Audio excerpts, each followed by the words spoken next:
200 misti, quindi 2 serie ragazzi, 2 serie assoluti maschi, 2 serie ragazze e 2 serie assolute femmine. Per chiudere il programma della mattina, in acqua c'è la seconda ragazzi. Presentiamo la prima serie: alla 1 Ludovico Niero, Idros; 2 Marco Masette, Gymnasium Pordenone; alla 3 Luca Bravaccini, Forlì Nuoto; 4 Federico Rizzardi, Team Veneto; alla 5 Alex Sabattani, Imola Nuoto; corsia 6 Giovanni Furlan, Idros; alla 7 Francesco Marega, Pallanuoto Trieste; corsia 8 Elia Ragazzini, Forlì Nuoto.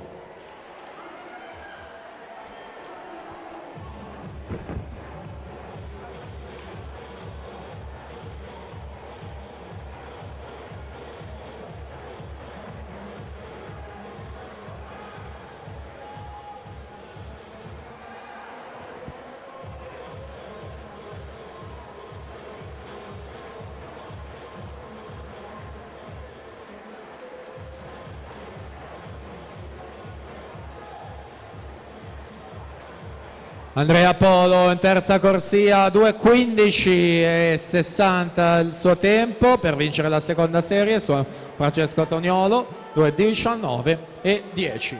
Quindi alla partenza già presentata serie numero 1.